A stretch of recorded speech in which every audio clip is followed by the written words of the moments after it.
Hello, everyone. Welcome to Bulletin Bytes, your podcast from Bulletin Box. I'm your host, Tiwo. I bring people from different walks of life to talk about life. And today I have with me Neeraja Ganesh. Now, Neeraja is passionate about changing people's outlook, changing people's mindset towards a more positive one, especially among women and children. She's done multiple talks around it. But today, she's not here to talk about that. She's here to talk about something that we've all experienced in the last 1 year. The last 1 year has been very difficult for all of us. We've gone through a health crisis that has led to financial crisis, that has led to social crisis, and eventually an emotional crisis. We are holed up in our houses and we don't know how to help ourselves. Do we have what it's called emotional resilience to charter through this kind of a difficult situation in our life? What is emotional resilience? And that is exactly what we are going to ask Neeraja. Welcome, Neeraja, to our show. Thank you so much, Tiwo. Looking forward to our conversation. It's always so interesting to speak to you. Yes, and this is such an important topic in today's day and age. As a 33-year-old man, I have not gone through world wars, I have not gone through Cold War, and I have no idea how to live through a pandemic like this. And it Absolutely. has it has really affected our relationships, our working relationships, our personal relationships. We can't go out, we can't unwind ourselves, and now we are facing something as a fatigue, kind of a emotional fatigue. But you very rightfully brought out this topic, and I was so happy that okay, I have to tell the audience that initially we were talking about something else, but Nija suggested that we talk about this topic, and I was so excited because we need to build emotional resilience. But what is emotional resilience, Nija? How would you explain it? Yeah. So, resilience, simply put, is the capacity to recover quickly from difficulties. Okay. It's just that, right? It's like it's the toughness within you. And the people always ask me, so, is this something that you're born with? Um, Babies are not born with, qualities like this. It's something that you develop over a period of time, and we'll talk more about it as we go. But it is nothing but how tough are you from within. And we are talking about emotional resilience. We're not talking about physical. And of course, there's also a mental aspect here, but you have to be emotionally strong. So how strong and how tough are you to deal with difficulties? Simply put. And like you said, it is not something that we are born with, but we can create it within ourselves. But Definitely. how many times have we come across somebody in our lives who is really confident, who is really outgoing, and if you ask them how did they come to become this confident person, their go-to answer is, oh, I think I'm born this way. Do you think that is true? I don't think so. You're born with some genes, hereditary. Yeah. Resilience is not a gene, right? It is like a muscle. You kind of, build it, and then the more you flex it, the more you strengthen it. Right. And how I would like to explain is that it comes based on the environment that you are in. Right. So for some people, the environment just exists, and hence they become resilient. Like, for example, if you were to ask me, Yeah. Everyone calls me resilient is a new word. Okay. It's like it probably exists in the dictionary, but we started using it now in the last 1 or 2 years. Yeah. But they say, Neeraja, you're a very strong woman. Everyone has always told me, through school and college, at home, you're extremely strong. So that's what it means.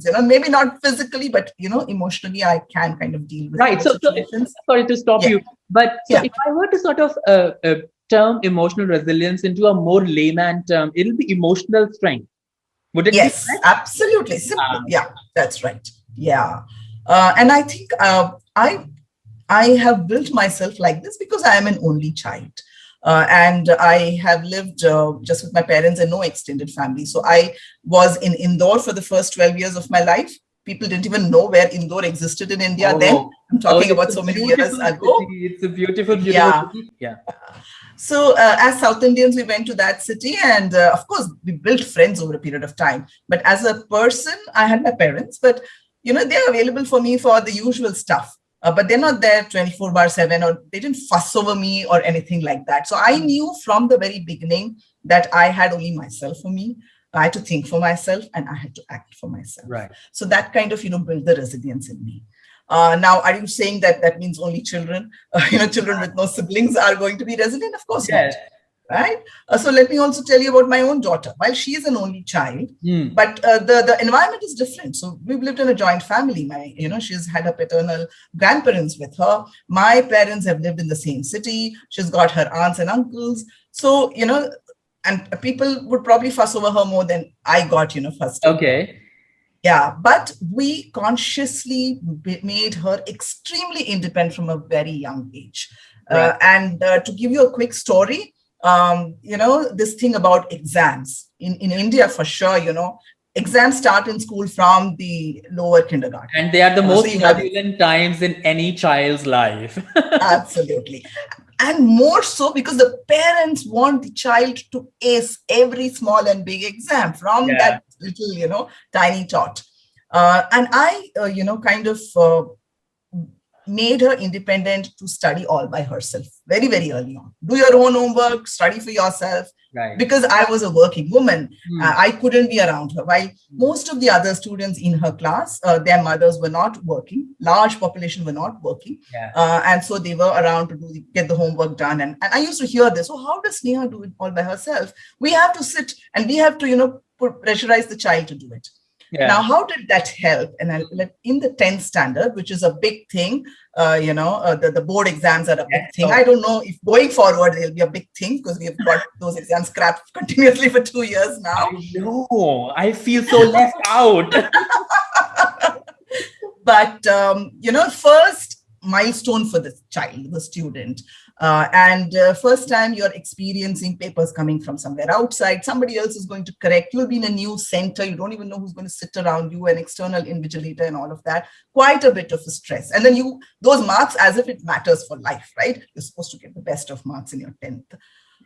Everyone asked me, so Neeraja, are you going to take a break this year? And I said, no. I couldn't figure out why I should take a break for exams. I'm not the one who's writing it. Right. And then as the date neared, people said, at least during the exams, are you going to be at home with her? Now that built so much of guilt inside me. So I asked her. She also didn't know, what I would do. But she said, I'll let you know kind of thing. So I still Because I'm guessing by that time, your parenting has already made her an independent person. Right. Yeah. So 23rd of March was when the exam was to start. Okay. And 21st of March, I was in Mumbai. I live in Bangalore. I was in Mumbai for an official event. And then 22nd early morning, because the flight got very delayed, I came back to Bangalore. By then, I had asked Sneha whether she wanted me around. And she said, okay, Ma, you be at home during exams. I don't know why, but she said, okay, you be around. Okay. So I had to still negotiate with my office either to take leave or to work from home. So 22nd early morning is when I landed, and I had to make up my mind whether I take off or whether I work from home from the next day. I didn't go to office that day because I was quite tired, but I was also having some rashes on my body. And I thought it probably was a Mumbai heat because on March and Mumbai, and we were walking around the streets and all of that. By evening, I felt the rashes were increasing. So at 8 o'clock in the night, I decided to go to the doctor. And I went to the doctor all by myself. So this is what I'm telling you, Tiwo. I don't look around for someone to kind of escort me. Right. I went all by myself at 8 p.m. The doctor was there. She looked at me and she said, you have herpes. That is a chickenpox variant. Right. Shingles is another form of it. Yeah. Yes, exactly. That's right. Yeah. And I said, so what does that mean? And she said, it's a very infectious thing. And I said, I have my daughter who's starting her board exams tomorrow. She said, don't be around her. And I just went to the pharmacy, picked up the medicines that she had prescribed, came home, packed some, my clothes in the bag. And I told my family and Sneha, sorry, I will not be around because of this. And I was crying. And I don't know why, because maybe I had kind of made up my mind I'll be around her. Everyone had put the guilt on me that you have to be around her. And now this is a case where I just can't be in the house. Right. She said, you take care of yourself, we'll take care of ourselves. Just that much. And then I went to my mother's place in in Bangalore. For the 3 weeks of her exam, I didn't go back home. While I recovered in a week, I was too scared. So I did not go. And, I didn't want to disturb her while she's studying. So not too many calls and all of that to her. Right. She dealt with it all by herself. And she aced the exam. She topped her school. Now the joke is that probably it was because I wasn't there. Right. But the point I'm trying to say is any other child who's not been made that independent will go into a state of shock because there's always a dependence on the mother being there for that big exam and whatever she does, there is some moral support, some emotional support or whatever. And I was not there and she dealt with it. So giving the right environment for a child as the child is growing up, making them extremely independent, and it's never too early to bring in that independence is what I tell people is most important. Right. Now, if you've already, kind of gone past that age, like Tiwo and me, of course, you can build it. There are ways too, and we'll definitely, talk about it. Right. One of the things that I would say, the number one thing, which might sound very contrasting to the fact that I'm saying that, if you are an only child or you don't have too many people around you, I'm not saying isolate yourself, but become independent. But one of the biggest things is have a large network. Right. So you cannot do all of this when you are in that crisis. Yeah. And crisis is a big word, right? Resilience is needed in our daily lives. There are small stresses that each of us go through in an everyday mode also. And I'm sure you would have seen that, the same thing, somebody else is able to deal with it better. But then, right. So before we start the discussion as to how we can build emotional resilience in life, and one thing that you did speak about is to have a network, I want to first, again, maybe go back a little bit and understand more in terms of now, the story that you narrated and you being a strong woman. Now, as a man who grew up in India, we see this adjective used more towards women. And I have also felt in my day-to-day life that women in general, especially women who are from our mother's generation, who came from small towns and made a life in big cities, who traveled with their husbands here and there, even if they were homemakers, they still sort of brought about large families, close-knit families together. Women and their emotional strength is associated a lot with resilience, and that equates resilience. Do you feel that it is a very sort of a byproduct of the, like you said, the way we live our life, and independence is a byproduct of that, but also a byproduct of a life where you have to struggle a lot? So there are two kinds of lives that we are talking about. One is an independent but a sheltered life where you have your back. But there is another one which is not so sheltered and you have to fend for yourself. True. That's right. Yeah. I want you to talk to you a little bit about, because you being a woman can shed more light to it. True. So I do see, that I don't want to call it as struggle as the word, right? But definitely the situations that you've been through do make you more resilient for sure. And that's why I really wanted to tell people that don't reach a stage where you're in a situation and then you don't know how to deal with it. Of course, certain things will happen. Nobody knew how the COVID would come. But can we start preparing for it upfront in some ways? And that is why I said, bring up your children in a particular manner. How much of preparation, think of the worst case scenario and start preparing for it. Even if, like we always say, right, have a will ready. And sometimes we would say, okay, fine, at a particular age, I will write my will. Right. Hasn't COVID taught us that, age is... I'm telling you, so Tiwo, that my husband went through COVID and he was in the hospital, and it was quite a, difficult phase for us. And I stayed with him in the hospital despite me not having COVID. And there was, this thought which came to me, if something were to happen to both him and me, my 19-year-old doesn't know anything, right? So I'm saying, can we start teaching the aspects of financial know-how to a child much early on? Or to a woman, much early on, because it's usually the men who deal with that. Right. In India, at least, largely we have seen that, because lots of stories that I have been coming across of late is about women who lost their husbands and brothers and fathers, and now they don't know how to deal with things, at least the financial side of things. So can we prepare as much as possible? Right.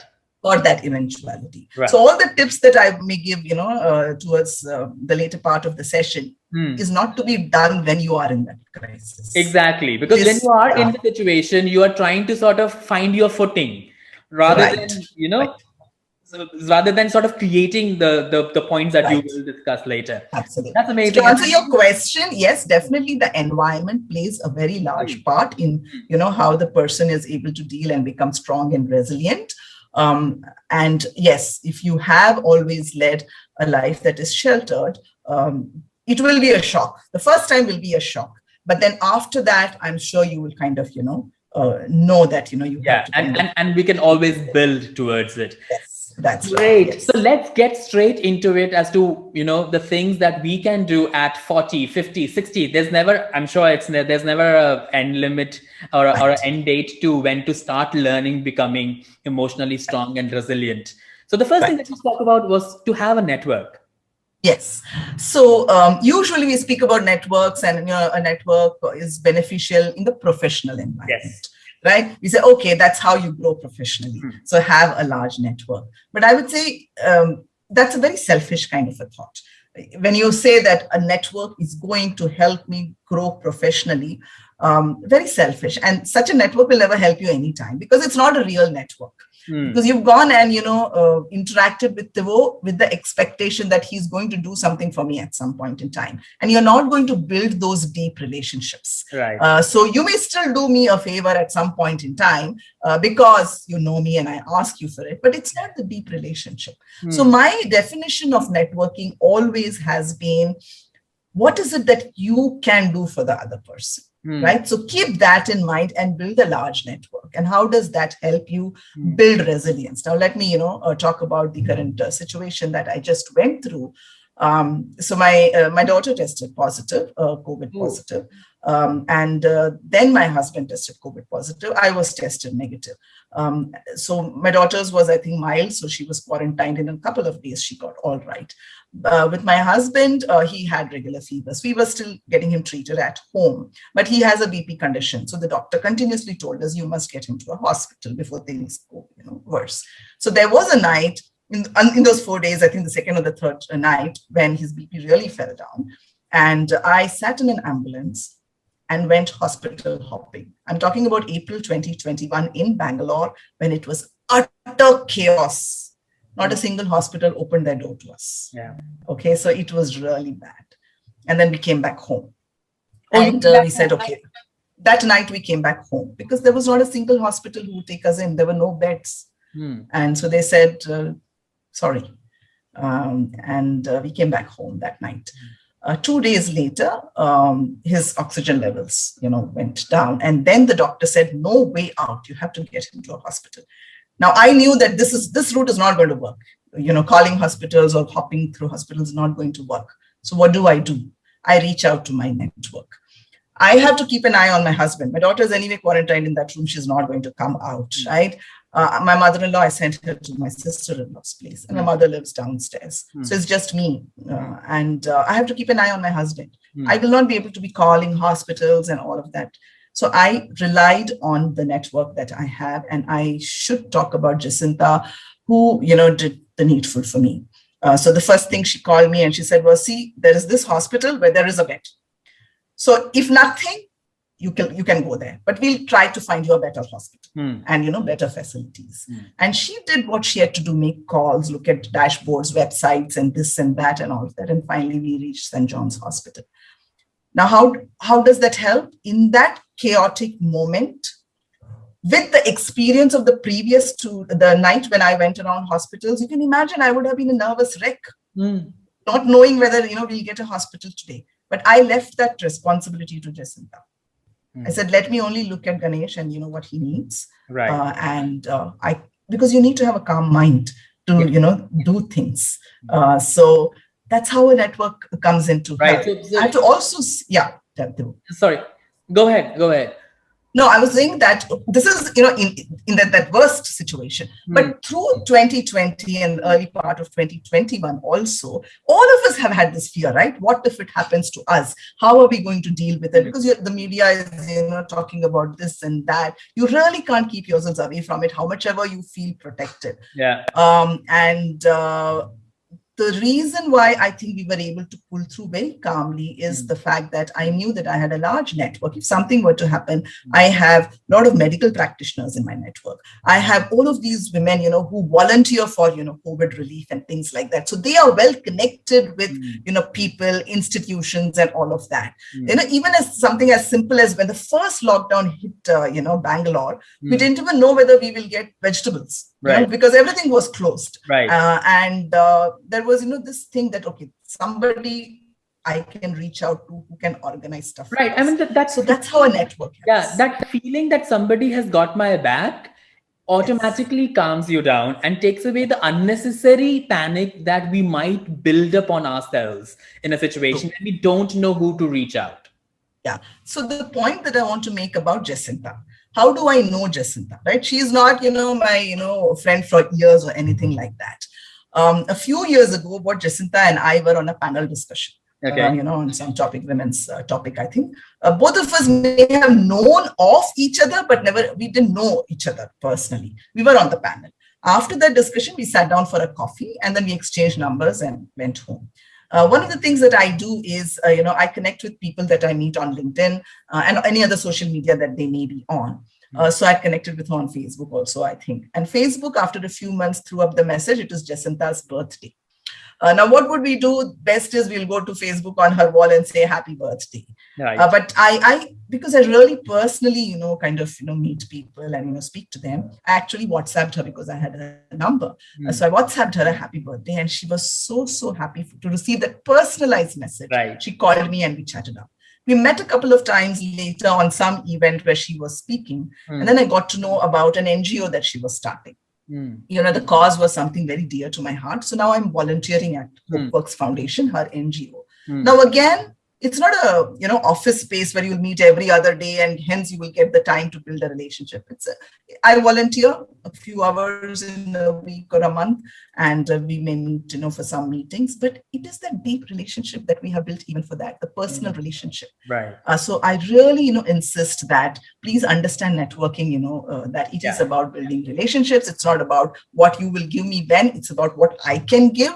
And hence, that relationship is strengthened and it will come in handy, when there is a need, not only professionally, but even personally. And that will give you a lot of strength to deal with the situation. Yeah. I think what I hear is when you connected with her, it was an authentic connection. It wasn't just because you wanted to sort of further your network. It was because you really liked her and you liked her causes. And that's why you connected with her. That's right. I think the right reason to connect with people is important. Exactly. That's right. So, today, Tiwo and I are having this conversation. Doesn't mean that, I'm never ever going to, talk to Tiwo after this unless and until he invites me on Bulletin Box again, right? I will ensure that I, message him once in a while just to check how he's feeling, maybe a happy birthday. Maybe I will introduce a guest to him because, I find that, this person will be very valuable for him in the podcast. So how can I help you? Yes. Right? The minute I do these things, so it's not a big help. It's a small things, just try and understand what Tiwo might be after, what he is going through, what challenges he has, what aspirations he has, and can I help him in some way? That's how you actually build that network. Right. And it will definitely, help you in needs, in every need, including an emotional need.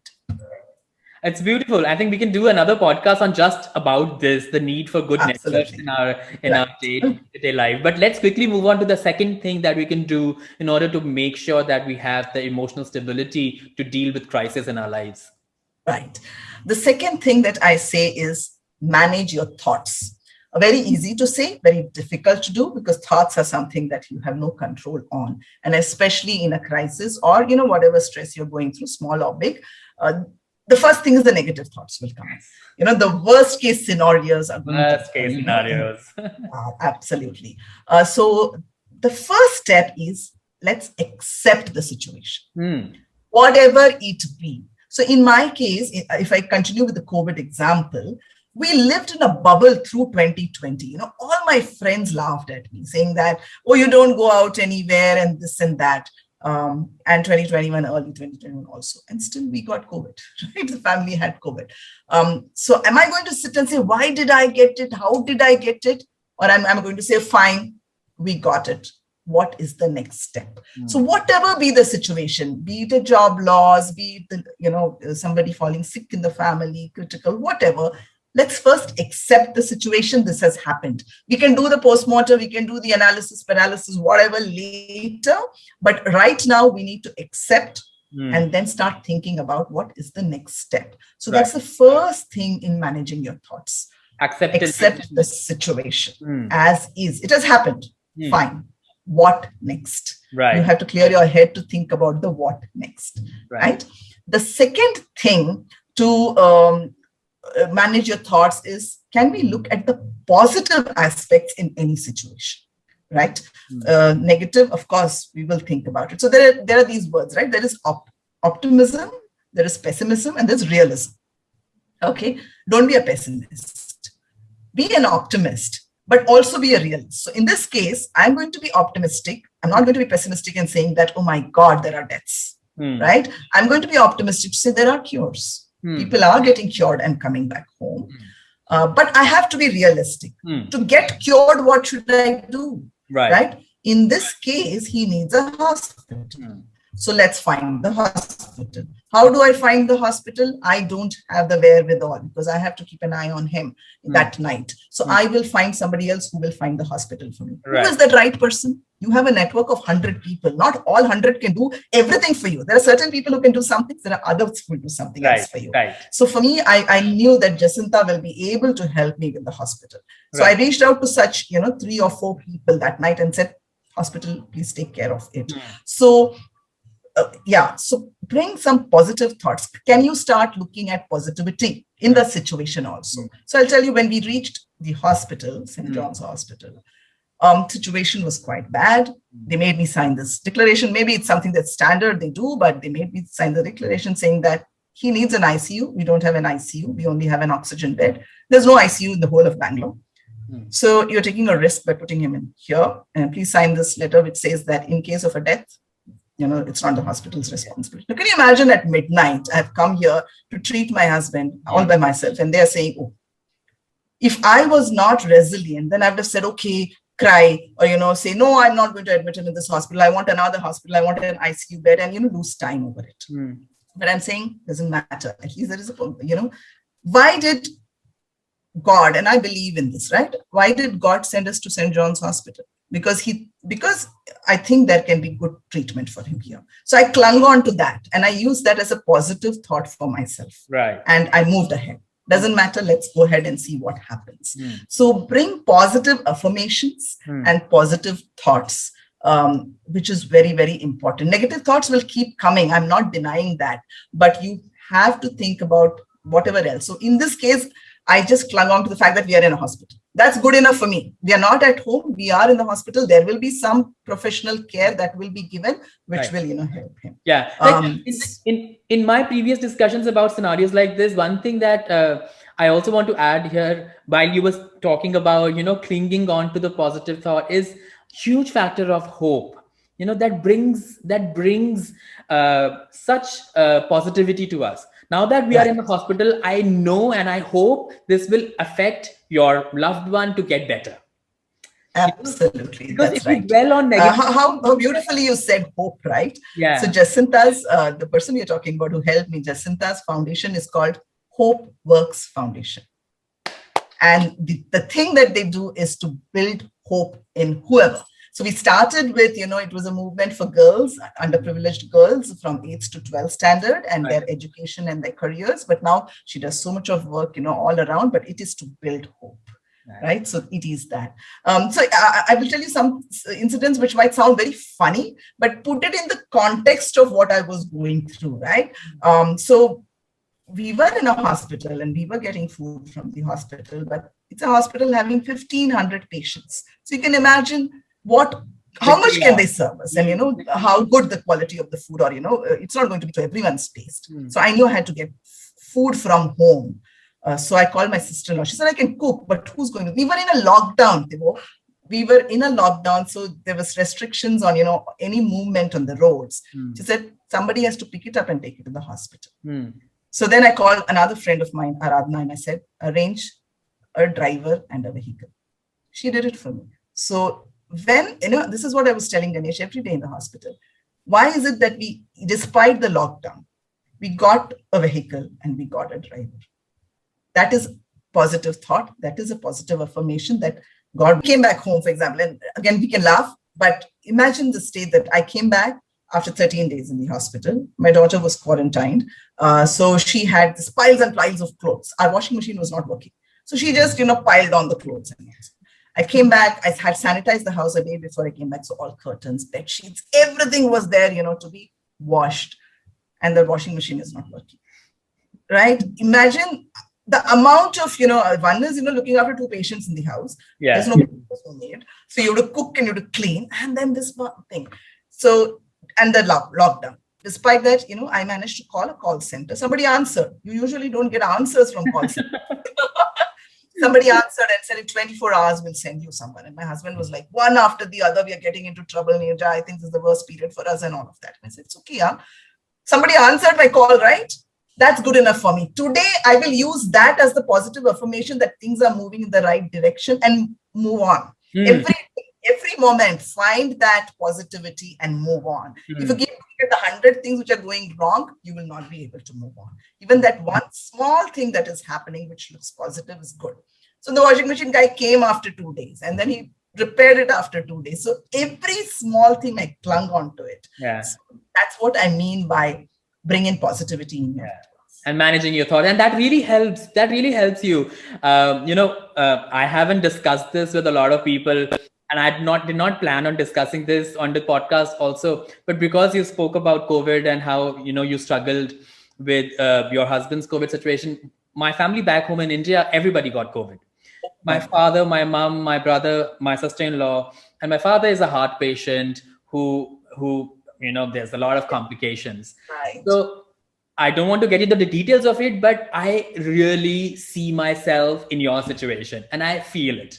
Right. And the worst part of it is that I was here. I was here in Singapore and I could not be there and help him.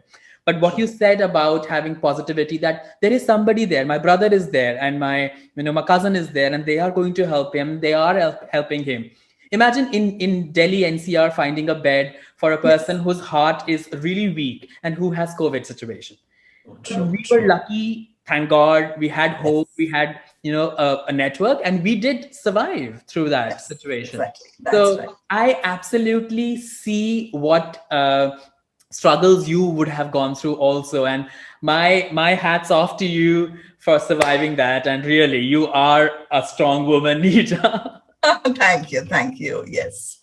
So these two things we spoke about, which is one is getting a really strong network, which is not just based on what you can do for me and what I can do for you, but really on real trust and authentic emotions. The second is to manage your thoughts, have positive affirmations, to accept the change and accept the crisis, and then go about looking for a solution to manage it. If you were to give me another one, which will be right, I'll talk about the third one, which is very important. But why should you manage your thoughts? Because you need to have a clear head to problem solve. Yeah. Okay. So you need food. How do you manage food? How do you get food? Have a clear head to think about the various options available to you, so that you can problem solve. You're the only person who can solve that problem at that point in time. True. Right? True. Or find the right person to solve the problem for you. You can't go to the wrong person, right? So that's the thing. The third very, very important thing is take care of yourself, even in that situation, which many of us, we kind of forget. So how do you take care of yourselves?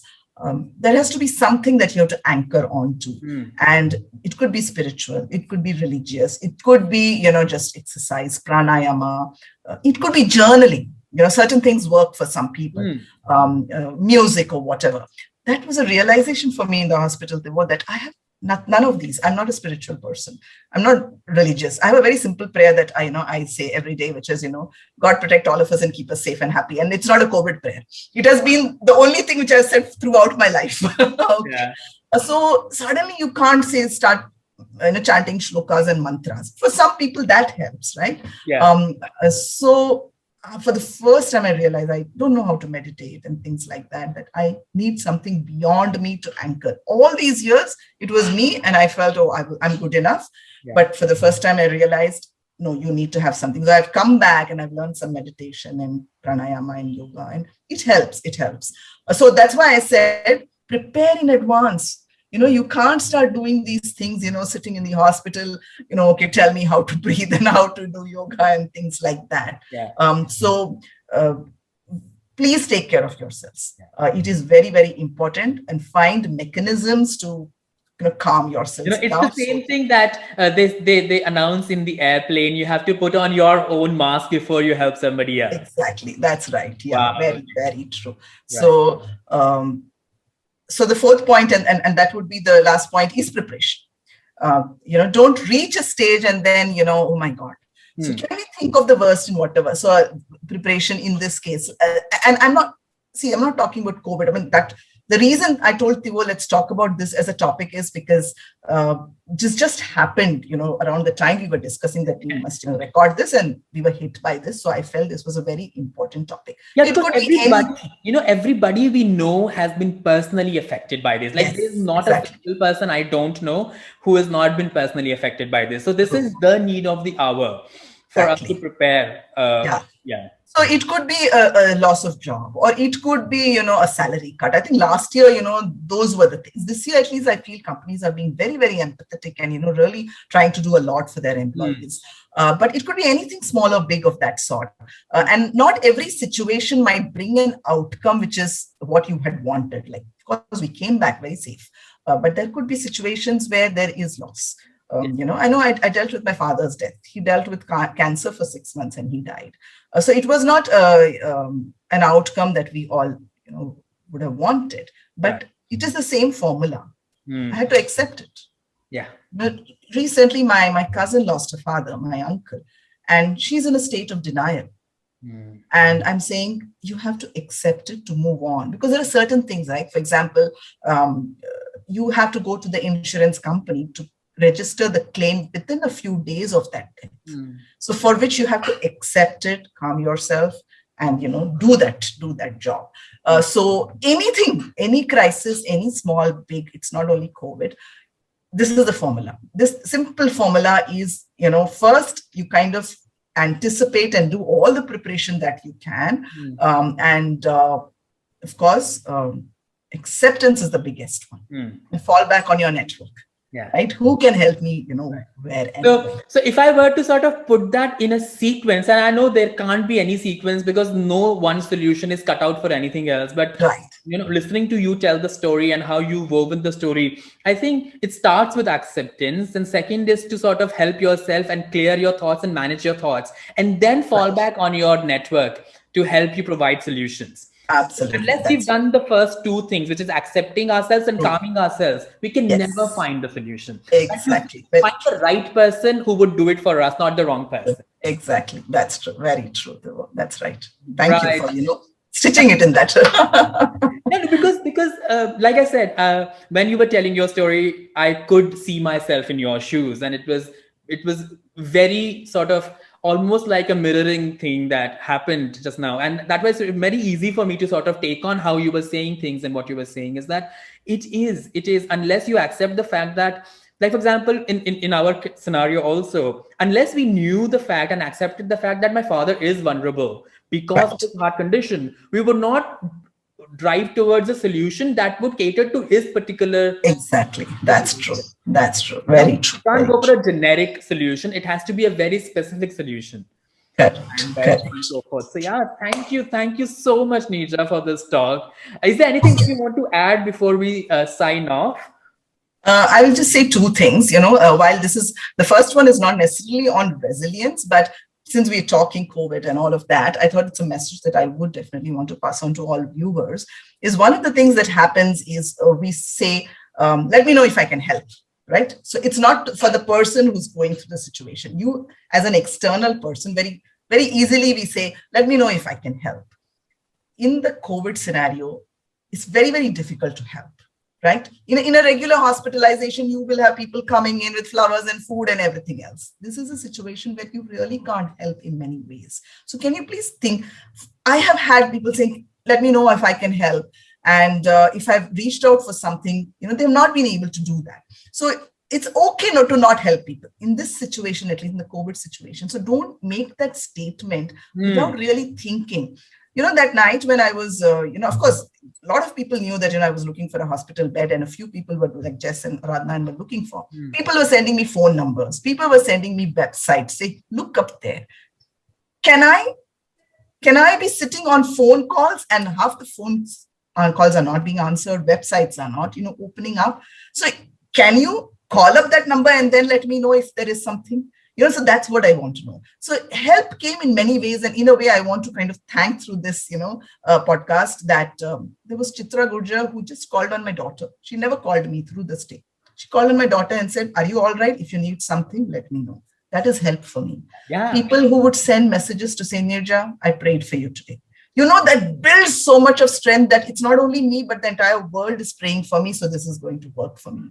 So, it is not necessary for you to just make a statement. Please don't make that statement, and don't do these passing on numbers and, websites. Can you do that yourselves? If you can't, then please leave it. Right. I did it. Sitting in the hospital, I did it, right? Because there was someone who said, is there a lab that does this very specialized test?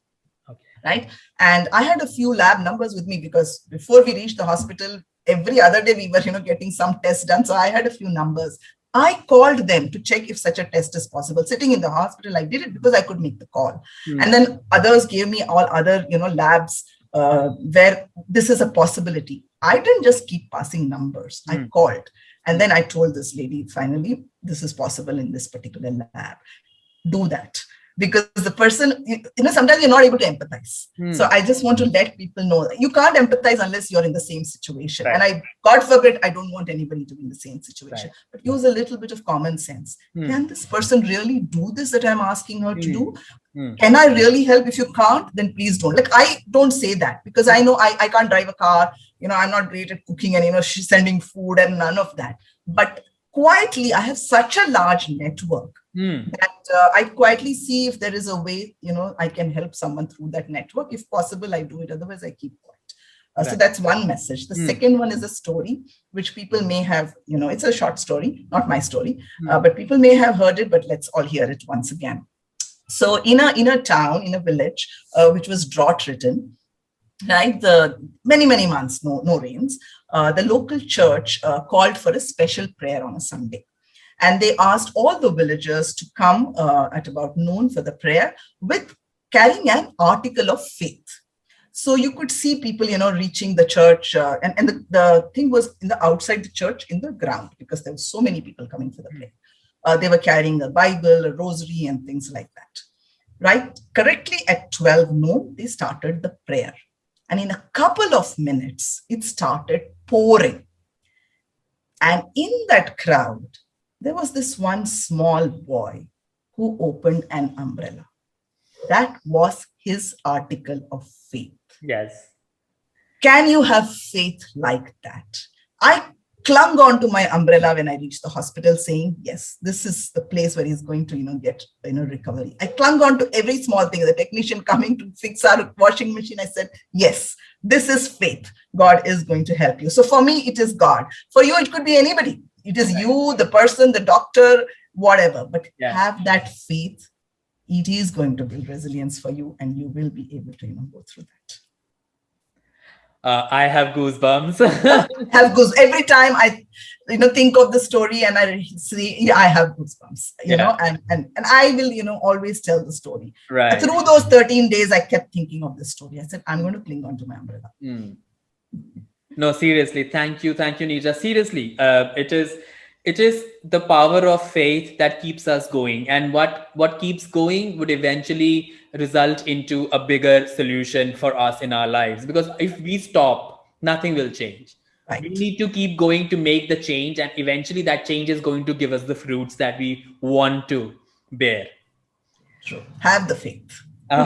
Thank you. So I think that's going to be the mantra for this particular talk, is that in order for us to build an emotional resilience, not just in terms of crisis, but to prepare ourselves, is to open ourselves as the vessel for faith. Right. Very true. And it's simple, right? We all prepare for the next day. When we go to sleep, we say, okay, fine, if you're going to the office, what is it that we're going to wear? What am I going to cook? So much of preparation we do. Do we even know how tomorrow is going to turn out to be? Am I going to, wake up, physically well, or something around me is not going to be well? But something we believe, there is faith in some system thinking I'm going to wake up, I'm going to be fine, and hence I'm going to wear this sari and I'm going to cook this, right? Yeah. That is faith. Keep that kind of faith. Yeah, that's so true. We all do that. We don't realize it. Yes. We all do that, yeah? Yeah. So in a crisis also, keep that faith. Keep that faith. That's beautiful. That's beautiful. Thank you, Neeraja. I cannot thank you enough. And guys, please keep joining us for such inspiring talks with such inspiring individuals who've lived life, and we can learn from their experiences, from their learnings of life. Thank you, Neeraja, again. And we would love to have you back on our show someday to talk more about your learnings, to talk about the positive outlook that you talk about with women, with children. And I think I'm sure that can be applied to everybody. Absolutely true. Very true. Anytime we will. And guys, we will leave Neeraja's details with this podcast, so you can reach out to her. You can reach out to her LinkedIn page. You can reach out to her YouTube channel, and we can listen to more such invigorating talks from her. Thank you, Neeraja. Thank you so much for joining us. Thank you, Tiwo. Thank you, the Bulletin Box. Bye. Bye.